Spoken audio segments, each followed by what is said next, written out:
السلام علیکم listeners, welcome back to my channel. آج آپ سنیں گے ناول اندیکھا عشق لاسٹ ایپیسوڈ۔ تو چلیے سٹارٹ کرتے ہیں۔ خان سائیں، خانی بی بی کے کالج میں ملک صفدر گھس گیا ہے۔ مردان خانے میں وہ جو اپنے مہمانوں کے ساتھ محو گفتگو تھے کہ کلیم ہانپتے ہوئے وہاں آیا اور لرز کر کہا۔ وہ سب فوراً سے کھڑے ہوئے۔ اس کی بات سن کر وہ طوفان بنا وہاں سے نکلا تھا۔ ریش ڈرائیونگ کرتے وہ کچھ ہی منٹ میں کالج کے اندر تھا، جہاں ہر طرف لڑکیاں ڈری سہمی کھڑی تھیں۔ خان کو دیکھتے ہی ان کی امید بھری نظریں اس پر جم سی گئیں۔ جو وائٹ کلف لگے سوٹ میں کالی اجرک کندھوں پر ڈالے، وہ بادشاہوں سی آن بان رکھنے والا شہزادہ، جس کی سفید رنگت غصے سے سرخ ہو رہی تھی، ماتھے کی ابھری نسیں واضح ہوتی اس کے سخت اشتعال میں ہونے کی نشاندہی کر رہی تھی۔ شعلے اگلتی نگاہوں سے ان سب کے بیچوں بیچ بیٹھے ملک صفدر کو دیکھا، جو اس کی ایک نظر سے ہی ڈر کر اٹھ کھڑا ہوا۔ آؤ خان صاحب، تمہارا ہی انتظار تھا۔ سنا ہے تمہاری حویلی کی تڑاف، ان کا نام تو آج تک میں نے نہیں لیا، تو تم جیسے گھٹیا شخص کی اتنی اوقات کہاں کہ ان کا نام بھی اپنی گندی زبان پر لا سکو۔ زناٹے دار تھپڑ اس کے گال پر مارتے وہ شیر کی طرح دہاڑا تو وہاں کھڑی لڑکیاں سہمی ایک دوسرے کے اندر چھپنے لگی۔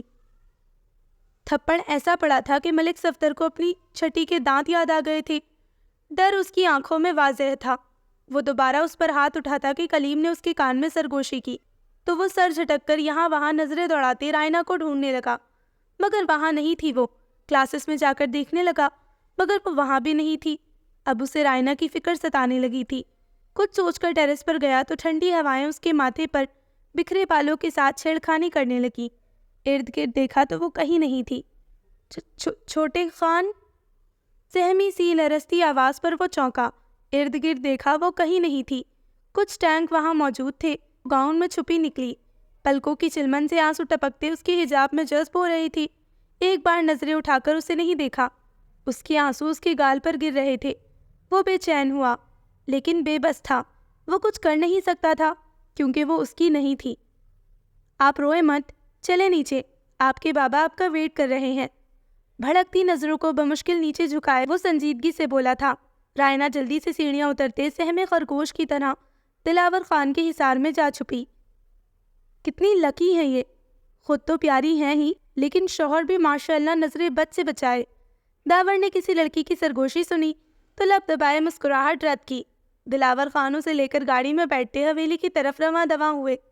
ان کے پیچھے ہی داور اپنی گاڑی میں موجود تھا۔ ہر طرف گہما گہمی تھی۔ دور دور سے لوگ خانہ کعبہ کی زیارت کو آئے تھے۔ وہیں وہ دونوں اس پاک زمین پر بیٹھے تھے۔ ان کا نکاح پڑھایا جا چکا تھا۔ اب وہ اس کے کندھے پر سر رکھے اس کو تلاوت کرتے سن رہی تھی۔ اس کی دلکش آواز اس کے کانوں میں رس گھول رہی تھی۔ ایک سکون دل و دماغ پر چھایا ہوا تھا۔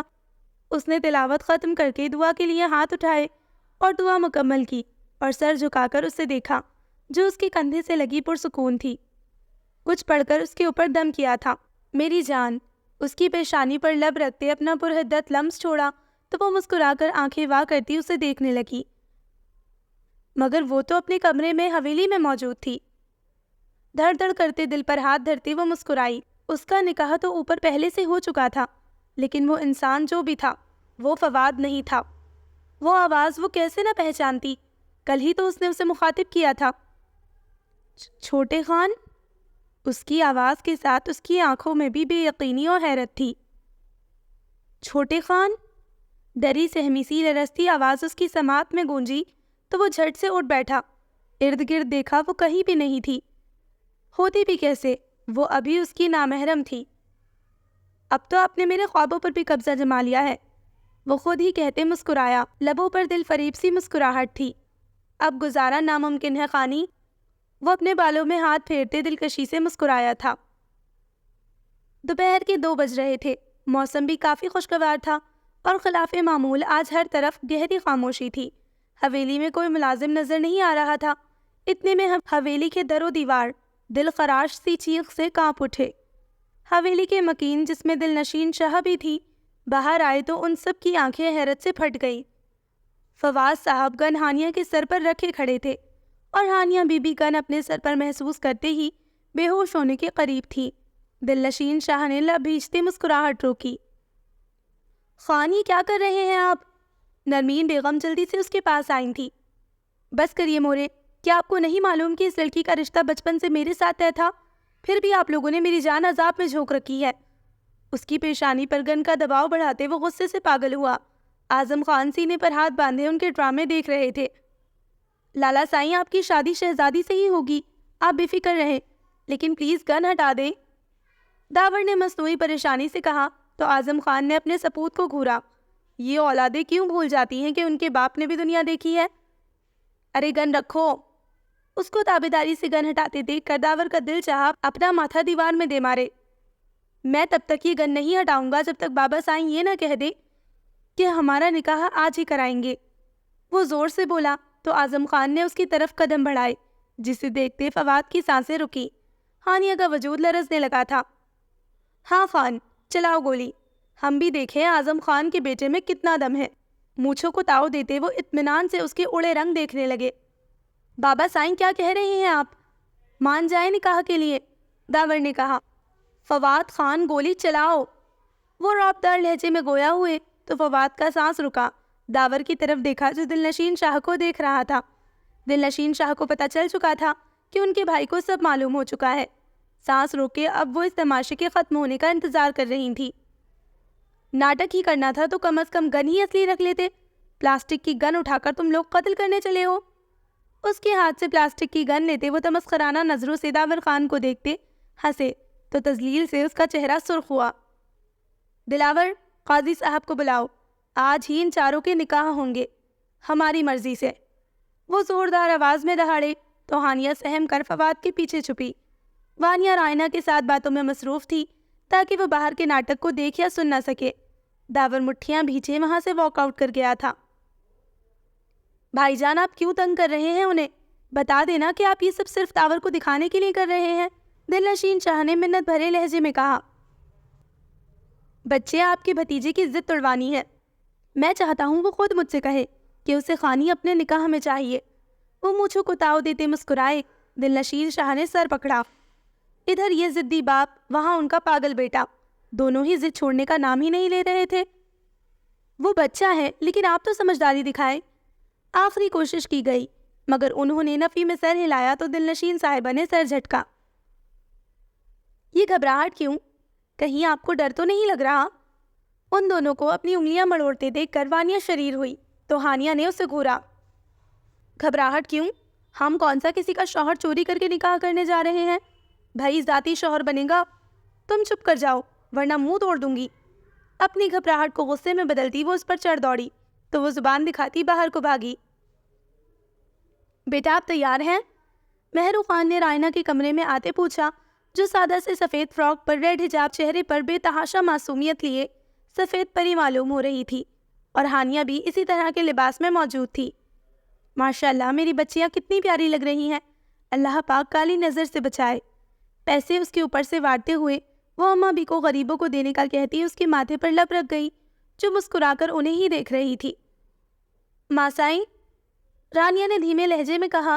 نہ جانے کیوں اس کا دل اداس تھا۔ بظاہر تو وہ ہنس رہی تھی مگر اس کا دل کسی اپنے کے دکھ میں شریک ہوتا دکھی تھا، جبکہ ہانیہ تو دلنشین شاہ کے گلے لگی رو پڑی۔ دلنشین شاہ کی آنکھیں بھی نم ہوئی تھیں۔ آ جائیں، نیچے بلا رہے ہیں، خادمہ نے آ کر کہا تو مہرو بیگم نے ان کے گرد لال چادر اڑا دی۔ کہاں رہ گئی مہرو؟ نرمین بیگم نے کہا کہ انہیں زنان خانے میں ان کو داخل ہوتے دیکھ کر وہ سب اپنی جگہ سے اٹھی۔ وہاں کئی عورتیں موجود تھیں، اسے لیے وہاں پڑے صوفے پر بٹھایا گیا۔ حجاب میں وہ بہت خوبصورت لگ رہی تھی کہ اعظم خان اور دلاور خان نے زنان خانے میں قدم رکھا تو سب خواتین نے خود کو ڈھانپا۔ رائنہ دلاور خان، ولد دلاور خان، آپ کو داور خان کے نکاح میں دیا جاتا ہے، کیا آپ کو یہ نکاح قبول ہے؟ قبول ہے، کانپتے ہونٹوں سے سرگوشی نما نکلا اور آنسو کا ریلا بہتے نکاح نامے کو بھگو گیا۔ 3 بار قبول ہے کہنے پر دلاور خان نے جھک کر اس کے سر پر لب رکھے۔ اعظم خان نے اس پر داور کی اجرک اڑائی۔ ہانیہ فراز شاہ، ولد فراز شاہ، آپ کا نکاح فواد خان، ولد اعظم خان کے نکاح میں دیا جاتا ہے، کیا آپ کو یہ نکاح قبول ہے؟ اعظم خان نے پوچھا مگر وہ کپ کپاتی خاموش بیٹھی تھی۔ آنسو اس کے گلابی ہاتھوں کو بھگو رہے تھے کہ سر پر باپ کا شفقت بھرا ہاتھ محسوس کر کے اس کے لرزتے دل کو ڈھارس ملی۔ قبول ہے، کپ کپاتے لب وہ نکاح نامے پر سائن کرتے فراز شاہ کے گلے لگی رو پڑی۔ فراز شاہ نے اس کے اوپر فواد کی شال لپیٹی اور سر پر بوسہ دیتے ان دونوں کے لیے دعا کی اور زنان خانے سے نکل گئے۔ مہرو بیگم رائنا کو گلے سے لگاتے رو پڑی۔ دل نشین بیگم بھی اسے خود سے لگائے رو رہی تھی۔ وانیہ کا چہرہ تو خوشی سے کھل رہا تھا۔ آج سے یہ دونوں میری بیٹیاں ہیں، فکر مت کرنا، آپ دونوں ایک ماں سے دوسری ماں کے پاس آئی ہیں۔ نرمین بیگم نے ان دونوں کو گلے سے لگاتے محبت سے کہا اور انہیں واپس سے روم میں لے جایا گیا۔ شہزادی نوافل ادا کر لیں شکرانے کے۔ رانیہ نے اپنے گرد لپیٹی شال نماز کے سٹائل میں لپیٹی۔ وضو وہ پہلے سے کر چکی تھی۔ وہ دونوں نفل پڑھنے میں مصروف ہوئی۔ دوسری طرف فواد اور داور سے اعجاب و قبول کے بعد ان کے خوشحال مستقبل کے لیے دعا کی گئی اور مبارکباد کا سلسلہ جاری ہوا۔ داور کی خوشی کی انتہا نہ تھی۔ اس کی پری اس کی ہو چکی تھی، اس کی دنیا اسے مل چکی تھی۔ سب کی رضامندی کے ساتھ اس کے رب نے اسے خالی نہیں لوٹایا تھا۔ فواد بھی خوش تھا، اس کی بچپن کی محبت جو مل گئی تھی۔ کچھ دیر پہلے، یہ کیا بک رہے ہو تم فواد؟ اعظم خان دہاڑے کے فواد نے سر جھکا لیا۔ یہ سچ ہے بابا سائیں، اگر مجھے وہ نہ ملی تو میں اپنی جان دے دوں گا۔ خان کے بچے خود بچ گئے، مجھے پھنسا دیا، شرمسار لہجے میں کہتے وہ دل میں داور سے گویا ہوا۔ تم اپنے بھائی کے لیے مجھ سے الجھو گے؟ اگر اتنی ہی محبت ہے تمہارے بھائی کو تو خود آئے اور ہم سے کہے۔ وہ سخت نظروں سے اسے گھورتے دھیمی آواز میں غرائے تھے۔ بابا جان وہ بچہ ہے، میں کہہ رہا ہوں نا، آپ پلیز۔ فواد نے سر اٹھا کر کہا کہ سامنے سے پڑنے والے تھپڑ نے اس کی بولتی بند کر دی۔ کمرے سے باہر کھڑے داور نے دل ہی دل میں فواد سے معافی مانگی۔ تمہاری وجہ سے میں اس بچی کی زندگی برباد نہیں کر سکتا۔ جاؤ اور چھوٹے خان سے کہو کہ انا کو روند کر ہم سے کہے۔ انہوں نے اسے سختی سے کہتے رخ پھیر لیا۔ فواد کے دل کو کچھ ہوا۔ اوکے بابا، مجھے وہ چاہیے۔ کمرے میں داخل ہوتے بمشکل کہتے آنکھیں جھکا گیا۔ اعظم خان کے لبوں پر فاتحانہ مسکراہٹ تھی۔ برخوردار، اگر پہلے ہی کہہ دیتے تو یوں اتنی محنت تمہیں نہ کرنی پڑتی۔ جاؤ، تیار ہو جاؤ۔ مونچھوں کو تاؤ دیتے وہ اس کا شانہ تھپتھپاتے باہر کو بڑھے۔ آئی ایم سوری بھائی، داور نے اس کے کندھے سے کندھا ملاتے اداسی سے کہتا وہ مسکرایا تھا۔ ارے خان صاحب، آپ تیار ہوں جلدی سے، آپ کی خانیہ آپ کا انتظار کر رہی ہے۔ وہ شرارت سے کہتے اسے لیے اس کے روم میں آیا اور اس کی تیاری کروانے لگا۔ اپنے بھائی کی خوشی کے لیے وہ جان تک دے سکتا تھا۔ یہ تھپڑ تو معمولی سی چیز تھی۔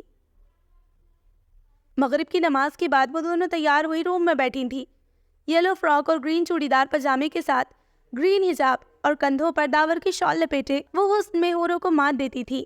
سنہری آنکھوں میں میک اپ کے نام پر صرف کاجل تھا، جبکہ پیلا شرارہ پہنے ہانیہ نے فل میک اپ کر رکھا تھا۔ اس کے کالے بال پشت پر بکھرے ہوئے تھے۔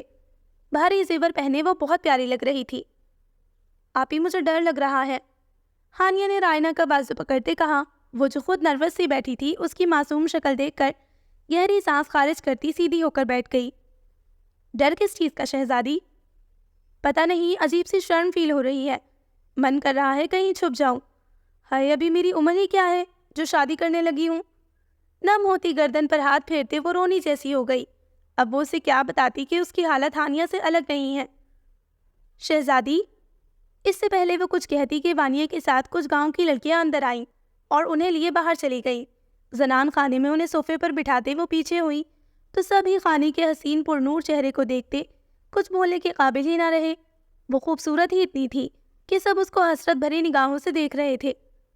ماشاءاللہ، دونوں بہت پیاری لگ رہی ہو۔ نرمین بیگم نے اس کے اوپر سے پیسے وارے اور صدقے میں دیے۔ ان دونوں کی پیشانی چومی۔ دل نشین اور مہرو بھی ان کی بلائیں لیتی رسم کرنے لگی۔ چھوٹی سی پیالی میں اپٹن پڑا تھا۔ سب باری باری آتے ان کے گال، ہاتھ اور پاؤں پر اپٹن لگا رہی تھی۔ سب کی نظریں تو بس رائنا پر ٹکی تھی جو بنا میک اپ کے ہی اتنی چمک رہی تھی۔ مورے، ہانیہ نے دل نشین شاہ کو بلایا تو وہ اس کی طرف جھکی۔ مورے، میری کمر دکھ رہی ہے، اللہ کا واسطہ ہے بس کر دے اور چھوڑ آئیں کمرے میں۔ 2 گھنٹے ہو چکے تھے انہیں ایک ہی جگہ پر بیٹھے تو وہ مسکین سی صورت بنا گئی۔ وانیہ، بہنوں کو اوپر لے کر جائیے، ہم کھانا بھجواتے ہیں۔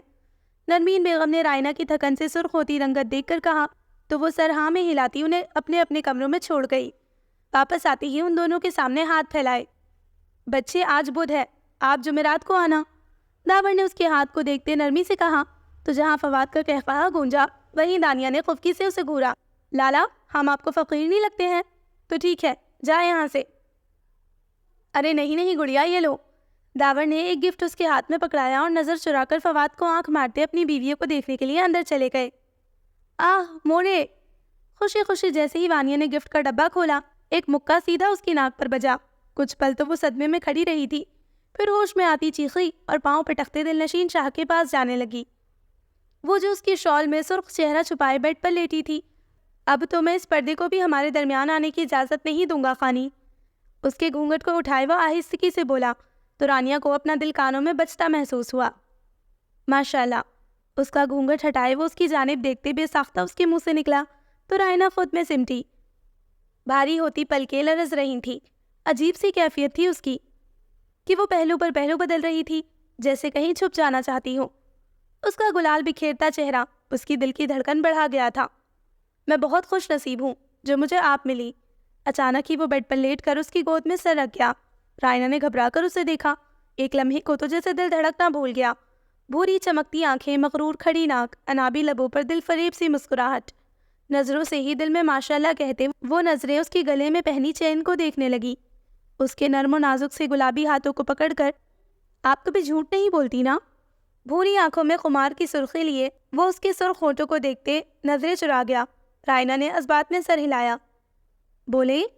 اس کا چہرہ اس نے اپنی طرف کیا، بھوری آنکھوں میں عشق کی آتش، تو گھبرا کر اس کی آنکھوں پر ہاتھ رکھ گئی۔ اس کے نازک سے ہاتھ اپنی آنکھوں پر محسوس کر کے وہ دلکشی سے مسکرایا۔ تو پھر بتائیے، میں آپ کو کیسا لگتا ہوں؟ محبت سے اس کے حجاب میں لپٹے حسین چہرے کو دیکھتے اس نے سوال کیا۔ اس کے سوال پر رائنا گڑبڑائی۔ بتائیے، اپنے نئے نئے شوہر کی بات نہیں مانیں گی آپ؟ آپ میرے مجازی خدا ہیں، مجھے بہت عزیز ہیں۔ وہ نظریں جھکا کر گویا ہوئی، دل کے کورے کاغذ پر داور خان لکھ دیا گیا تھا۔ اس کے ساتھ ہوتے دل بھی پرسکون تھا۔ کیا آپ کو مجھ سے محبت نہیں؟ دھڑکتے دل سے پوچھا، کہیں وہ انکار ہی نہ کر دے۔ روم روم اس کے جواب کا منتظر تھا۔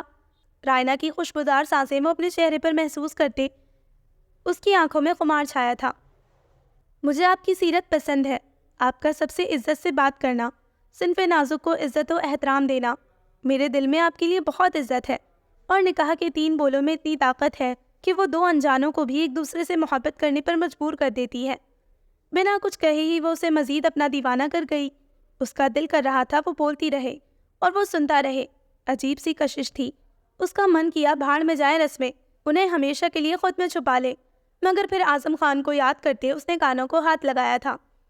آپ اپنے شوہر سے بہت وفادار ہوں گی رائنا۔ آنکھیں بند کرتے وہ اس کے ہاتھوں پر گرفت مضبوط کرتے بولا۔ اس کی نم ہوتی پیشانی وہ خاموشی سے اس کے چہرے کو تک رہی تھی۔ اس کی دل کی دھڑکنیں اسے دنیا کے ہر سانس سے دلکش لگ رہی تھیں۔ میں بہت خوش ہوں کہ سردار سائی نے چھوٹے خان کی بات مان لی، مہرو بیگم نے دلاور خان کے سر پر مساج کرتے ہوئے کہا تو وہ بھی مسکرائے۔ ہم خوش بھی ہیں لیکن اپنی بیٹی کو رخصت کرنے کا دکھ بھی ہے۔ بے شک وہ ایک کمرے سے دوسرے کمرے تک جائے گی، مگر پرائی تو ہو جائے گی نا۔ اللہ تعالیٰ ہماری خانے کی جھولی خوشیوں سے بھر دے، آمین۔ نم آنکھیں بند کر کے اس کو یاد کرتے مسکرائے تو مہرو بیگم نے بھی مسکرا کر ثم آمین کہا اور ان کے بالوں میں مساج کرنے لگی۔ ہانی؟ فواد نے کمرے میں آتے اس کا ہاتھ پکڑا تو اچنبے سے اس کے مردانہ سخت ہاتھ دیکھے۔ نرم و نازک دکھنے والی ہانیہ کے مردانہ ہاتھ، وہ ہنسا۔ خیر پھر بھی قبول ہی ہو مجھے، دل ہی دل میں خود سے کہتے وہ اس کی طرف جھکا۔ ڈریسنگ روم میں کھڑی ہانیہ نے منہ پر ہاتھ رکھتے بمشکل اپنا قہقہہ روکا۔ ہانیہ آج تم وائبریٹ نہیں ہو رہی، خیریت؟ اس کے گرد ہاتھ باندھتے اس کے کندھے پر چن رکھی۔ ہانی، ان کچھ دنوں میں تم نے زیادہ کھانا کھایا ہے، دیکھو کیسی موٹی ہو گئی ہو۔ دوپٹے میں چھپا کلیم دانتوں تلے لب دبائے اصل میں شرمانے لگا تھا۔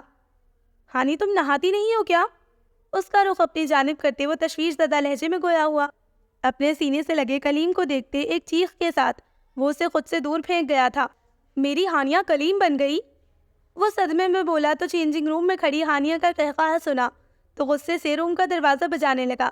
کلیم تو ڈر کے مارے وہاں سے بھاگا تھا۔ کھولو دروازہ، ورنہ اگر میں نے کھولا تو تمہاری چھوٹی سی جان ضرور مشکل میں آ جائے گی۔ وہ دھیمی آواز میں غرایا تو ہانیہ کے ہنستے چہرے پر سایہ لہرایا۔ وہ غصے میں تھا، اس کی جان اب ہوا ہونے لگی تھی۔ کھولو در۔ اس سے پہلے وہ بولتا کہ دروازہ کھلا اور یلو شرارے میں وہ اپسرا باہر آئی۔ اس کے چہرے پر اپٹن لگا دیکھ کر وہ اس کی جانب جھکا تو ہانیہ نے ڈر کر آنکھیں میچھی۔ اس طرح کا مذاق کرتے تمہیں شرم نہیں آئی؟ اگر میں اسے کس وس کر دیتا تو؟ چھی، سوچ کر ہی اسے اپکائی آئی۔ ہانیہ نے مسکراہٹ روکتے اسے دیکھا جو اسے ہی گھور رہا تھا۔ اب تم نے مذاق کیا ہے تو میں بھی کروں گا، نکاح مبارک ہو، اب تو تم پوری طرح سے میرے نام کی ہو چکی ہو۔ اس کے گال سے گال مس کرتے گمبھیر آواز میں سرگوشی کی گئی۔ اس کی سانسوں کی تپش تھی یا اس کے الفاظ؟ وہ شرم سے سرخ ہوتی نظریں جھکا گئی، ماتھے پر ننھی ننھی پانی کی بوندیں آئیں تو وہ ہنستے ہوئے پیچھے ہوا۔ ہانیہ کی سانس میں سانس آئی تھی۔ ویسے تو میں جانتی تھی کہ میرے بھتیجے ذرا بے شرم ہیں، لیکن اتنے بے شرم ہیں یہ مجھے آج پتا چلا۔ دل نشین بیگم کی آواز پر وہ دونوں تیر کی طرح سیدھے ہوئے اور مڑ کر دروازے کو کھولا۔ پھوپھی جان، میں تو بس مبارکباد دینے آیا تھا، وہ کھسیانی ہنسی ہنستے بولا تو دل نشین شاہ نے اس کو اور پیچھے کھڑی ہانیہ کو گھورا جو شرم سے مرنے والی ہو گئی تھی۔ جلدی سے ڈریسنگ روم میں گھسی، وہ بھی دانت دکھاتے وہاں سے چلتا بنا۔ جہازی سائز بیڈ پر لیٹے اس شہزادے نے جیسے ہی کروٹ لی تو ایک دل فریب سی خوشبو اپنے ارد گرد پھیلتی محسوس ہوئی۔ خمار سے سرخ ہوتی آنکھیں وا کرتے بیڈ پر دیکھا، وہ وہاں موجود نہیں تھی۔ وہ اٹھا، ارد گرد دیکھا تو وہ جائے نماز پر بیٹھی نماز پڑھنے میں مگن تھی۔ سفید دوپٹے کے حالے میں لپٹا اس کا روشن چہرہ، وہ بنا پلک جھپکائے اسے تک رہا تھا۔ سفید ہیرے کی طرح دمکتی رنگت، جھکی ہوئی سنہری آنکھوں پر گھنی لمبی پلکیں، چھوٹی سی ناک، چھوٹی سی نوز پن جس پر ہیرا جڑا ہوا تھا جو اس کی خوبصورتی کو مزید بڑھا گیا تھا۔ سرخ ہونٹ کچھ پڑھنے میں مصروف تھے۔ اس کے ہلتے لبوں کو دیکھ کر اس نے لمبی سانس بھری۔ خماری بھری نگاہوں میں مدہوشی چھپانے لگی تھی۔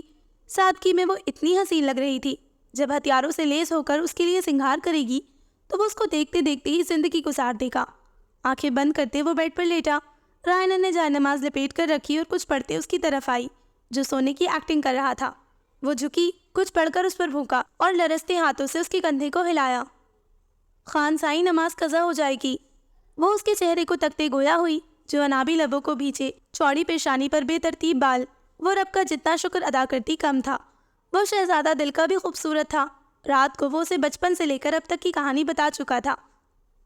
کیا کیا پڑھ کر پھونک رہی ہیں خانی؟ بندہ بشر پہلے ہی آپ کے عشق میں سر سے لے کر پاؤں تک ڈوبا ہے۔ وہ اچانک اٹھ کر بیٹھا۔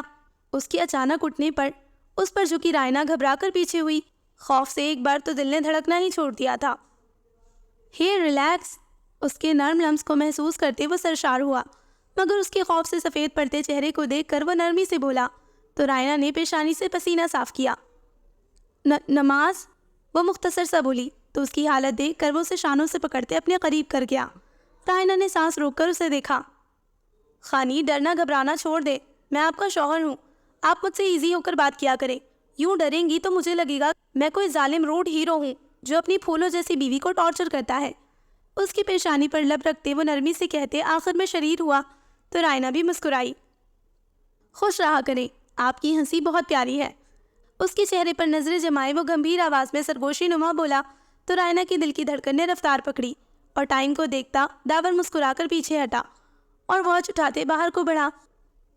اور سناؤ، کیسی رہی ملاقات؟ صبح ہوتے ہی وہ اس کے سر پر تھی تو ہانیہ نے اسے گھورا۔ چڑیل، تم نے ہی ماما کو بھیجا تھا نا؟ بڑی کوئی میسنی بدتمیز ہو۔ جب تمہاری شادی ہوگی نا تو دیکھنا میں کیا کروں گی۔ وہ جلے دل سے اسے گھورنے لگی تو وانیہ نے قہقہہ لگایا۔ شکر مناؤ کہ میری وجہ سے بچ گئی، ورنہ جو تم نے کلیم لالا کے ساتھ فواد لالا سے جو مذاق کیا ہے نا، پکا تمہاری کٹ لگنی تھی۔ وہ فخر سے کالر جھاڑتے بولی تو اب کی بار ہانیہ نے بھی اسے تشکر بھری نگاہوں سے دیکھا۔ وہ نہ ہوتی تو پتہ نہیں فواد اسے کیا کہتا۔ چلو کھانا کھاؤ، پھر خانی آپی کے پاس چلیں گے، مہندی کے لیے تیار بھی تو ہونا ہے۔ مہندی کا دن جیسے پر لگا کر اڑا۔ فواد اور داور نے رانیہ اور ہانیہ سے ملنے کی کوشش کی مگر ہر بار ناکام ہو جاتے کیونکہ اعظم خان نے ان کی نگرانی کی ذمہ داری وانیہ شاہ کو دی تھی جو ہر جگہ ٹپک جاتی تھی۔ اور آج وہ دن آ ہی گیا جب ان کی شہزادیاں اپنے شہزادوں کے دلوں کو اپنے حسن سے گھائل کریں گی۔ وہ دونوں مردان خانے میں بیٹھے بوریت سے سب کو دیکھ رہے تھے۔ نکاح تو پہلے ہی ہو چکا تھا، اب بس رخصتی ہونی تھی۔ لالا چلو بھاگ چلتے ہیں۔ وائٹ کلف لگے سوٹ، بلیک فیسٹ کوٹ پہنے، سفید پیشاوری چپل پہنے وہ اس قدر حسین لگ رہا تھا کہ اعظم خان انہیں دیکھنے سے گریز برت رہے تھے کہ کہیں ان کی ہی نظر نہ لگ جائے ان کے سپوتوں کو۔ چلو مگر اپنی بیویاں؟ سیم ڈریسنگ کیے فواد نے پوچھا تو وہ مسکرایا۔ یقیناً وہ اب تک اپنے روم میں پہنچا دی گئی ہوں گی۔ بابا جان، میں ذرا امپورٹنٹ کال کر کے آتا ہوں، فواد کو آنکھ مارتے وہ اعظم خان سے کہتے باہر بڑھا۔ بابا سائیں، میں کلیم سے مل کر آتا ہوں۔ فواد بہانہ بناتے وہاں سے نکلا۔ پیچھے سے وہ مسکرائے تھے۔ کیا ہوا بھائی جان؟ ان کو مسکراتے دیکھ کر دلاور خان نے پوچھا۔ چھوٹے آج کل کے بچے بھی نا خود کو بہت ہوشیار سمجھتے ہیں، اپنے باپ کو پاگل بنا لیں، یہ اتنے سمجھدار نہیں ہیں۔ دلاور خان نے داور اور فواد کی خالی جگہ کو دیکھتے سمجھتے مسکراہٹ دبائی تھی۔ سفید گلابوں سے سجے اس روم میں ہر چیز نفاست سے سجی اس کے مالک کے اعلیٰ ذوق کا پتہ دے رہی تھی۔ ہر طرف پھولوں اور اس نازک جان کی مسحور کن خوشبو پھیلی تھی۔ بلڈ ریڈ لہنگا اور گولڈن چولی جو اس کی خوبصورتی کو مزید چار چاند لگا رہی تھی۔ سرخ حجاب میں برائڈل میک اپ کے ساتھ وہ یقیناً داور خان کو مدہوش کرنے کا ہر طریقہ اپنائے ہوئے تھی۔ اپنا ڈیزائن کیا ہوا برائڈل لہنگا پھیلا کر بیٹھی وہ نروس ہوئی، اپنے سرخ ہونٹ چھپاتی داور کا انتظار کر رہی تھی۔ گھبراہٹ کے مارے اس کی ہتھیلیاں بار بار نم ہو رہی تھیں، دل بھی عجیب لے پر دھڑک کر پاگل ہو رہا تھا۔ پورے دن کی رسومات کے بعد اسے کچھ دیر پہلے ہی داور کے روم میں بٹھایا گیا تھا۔ پورے دن کی تھکان ایک ہی جگہ بیٹھ کر وہ تھک چکی تھی۔ کچھ سوچ کر وہ چینج کرنے کی غرض سے بیڈ سے اٹھنے لگی کہ دروازہ ناک کرتے ہوئے کھلا۔ وہ گھونگھٹ سنبھالتے مڑی، دروازہ لاک کرتے وہ مڑا تو کمرے میں پھیلی اس دل فریب خوشبو کو نتنوں کے ذریعے خود میں اتارا۔ اس کی طرف آیا جو اس کی اجرک سے گھونگھٹ کیے سرخ لہنگے میں پور اس کے لیے سجی بت بنی کھڑی تھی۔ گھڑی اور موبائل سائڈ ٹیبل پر رکھتے آستین کو کونیوں تک فولڈ کرتے وہ بیڈ پر بیٹھا اور اسے دیکھنے لگا جو ابھی تک ویسے ہی بت بنی کھڑی تھی۔ خانی، کیا آپ کھڑے ملک سے آئی ہیں؟ گمبھیر بھاری لہجے میں کہتے وہ بازو پھیلاتے بیڈ پر لیٹ گیا۔ آنکھیں بند کرتے آنکھیں بند کرتے اپنے جذباتوں کو بند باندھنا چاہا، مگر اب کہاں ممکن تھا۔ وہ پری تو اب اس کی ملکیت تھی۔ اس کی گمبھیر آواز سماعت میں اتری تو وہ دھڑ دھڑ کرتے دل پر ہاتھ رکھتے کانپتے ہوئے بیڈ کے قریب آئی اور اپنی انگلیاں مروڑتے اسے دیکھنے لگی جو بیڈ کے بیچوں بیچ پھیل کر سو رہا تھا۔ کچھ سوچ کر وہ صوفے کی طرف بڑھنے لگی تھی کہ وہ اس کی کلائی تھامتے اسے اپنے اوپر کھینچ چکا تھا۔ کھینچنے پر اس کی اجرک اس کے گالوں تک آ چکی تھی۔ اس کے سرخ ہونٹ بے پردہ ہوئے۔ رائنا نے سانس روکی، بڑی بڑی آنکھیں کھول کر اسے دیکھا۔ دھڑکتے دل کے ساتھ وہ ایک ہاتھ سے اس کا گھونگھٹ ہٹا گیا۔ رائنا نے خوف سے آنکھیں میچی تھی۔ وہ تو جیسے اس کے حسین چہرے میں کھو ہی چکا تھا۔ لمبی گھنی مچی خمدار لرزتی پلکیں، گلابی گالوں پر سایہ فگن تھی، ستوا کھڑی ناک میں نت جس کے موتی اس کے سرخ لبوں کو چھوتے اسے اپنا رقیب معلوم ہو رہے تھے۔ اس نے اس کے چہرے پر پھونک ماری تو رائنا کا چہرہ پل میں سرخ اناری ہوا۔ کتنی خوبصورت تھی وہ بے خودی میں سوچتا کسی اور ہی جہان میں پہنچا۔ سکون کی ایک لہر اسے اپنی نس نس میں اترتی محسوس ہوئی۔ کئی پرفسوں لمحے گزر گئے، وہ اس سے جدا نہ ہوتا کہ رائنا نے مہندی سے سجے ہاتھوں سے اس کے سینے پر ہاتھ رکھے تو وہ چوڑیوں کی دل نشین آواز خاموشی میں عجب سا ارتعاش پیدا کر گئی۔ نہ چاہتے ہوئے بھی وہ نرمی سے پیچھے ہوا۔ اس کے چہرے پر گھبراہٹ دیکھتے وہ بیڈ پر بیٹھا اور محبت پاش نظروں سے اسے دیکھنے لگا۔ خانی، جس باتوں کی آنچ لیے وہ اسے پکار گیا وہ خود میں سمٹی، لرزتی پلکیں اٹھا کر اس کی جانب دیکھا جو آنکھوں میں محبت کا جہان آباد کیے اسے ہی دیکھنے میں مصروف تھا۔ آپ ٹھیک ہیں؟ اس کے سرخ تمتماتے چہرے کو دیکھتے وہ بے قرار ہوا۔ میں ٹھیک ہوں، مجھے نفل ادا کرنے ہیں، وہ دھیمی سی آواز میں گویا ہوئی۔ وہ اتنا آہستہ بولی کہ اگر وہ اس کے قریب نہ ہوتا تو یقیناً سن بھی نہ پاتا۔ پہلے تو آپ ریلیکس ہو جائیں اور چینج کر کے آئیں، پھر ساتھ ادا کریں گے۔ وہ محبت پاش لہجے میں اسے دیکھتے جانتا تھا وہ صبح سے بھوکی ہوگی۔ رائنا نے نم ہوتی آنکھوں سے دل ہی دل میں خدا کا شکر ادا کیا۔ وہ بنا کہی اس کی بات سمجھ گیا تھا۔ پیشانی کو ہاتھوں کے پوروں سے چھوتی وہ مدھم سا مسکرائی اور لہنگا سنبھالتے فریش ہونے چل دی۔ کوئی ایسا جادو ٹونا کر میرے عشق میں وہ دیوانہ ہو، یوں الٹ پلٹ کر گردش کر میں شمع وہ پروانہ ہو، ذرا دیکھ کے چال ستاروں کی کوئی زائچہ کھینچ قلندر سا، کوئی ایسا جنتر منتر پڑھ جو کر دے بخت سکندر سا، کوئی چلا ایسا کاٹ کے پھر کوئی اس کی کاٹ نہ کر پائے، کوئی ایسا دے تعویذ مجھے وہ مجھ پر عاشق ہو جائے، کوئی فال نکال کرشمہ کر میری راہ میں پھول گلاب آئے، کوئی پانی پھونک کے دے ایسا وہ پیے تو میرے خواب آئے، کوئی ایسا کالا جادو کر جو جگمگ کر دے میرے دن، وہ کہے مبارک جلدی آ اب جیا نہ جائے تیرے بن، کوئی ایسی راہ پہ ڈال مجھے جس راہ سے وہ دلدار ملے، کوئی تسبیح دم درود بتا جسے پڑھوں تو میرا یار ملے، کوئی قابو کر بے قابو جن کوئی سانپ نکال پٹاری سے، کوئی دھاگا کھینچ پراندے کا کوئی من کا عشقہ دھاری دے، کوئی ایسا بول سکھا دے نا وہ سمجھے خوش گفتار ہوں میں، کوئی ایسا عمل کرا مجھ سے وہ جانے جا نثار ہوں میں، کوئی ڈھونڈ کے وہ کستوری لا اسے لگے میں چاند کے جیسا ہوں، جو مرضی میرے یار کی ہے اسے لگے میں بالکل ویسا ہوں۔ کوئی ایسا اسم اعظم پڑھ جو اشک بہا دے سجدوں میں، اور جیسے تیرا دعویٰ ہے محبوب ہو میرے قدموں میں۔ پر عامل رک، ایک بات کہوں، یہ قدموں والی بات ہے کیا؟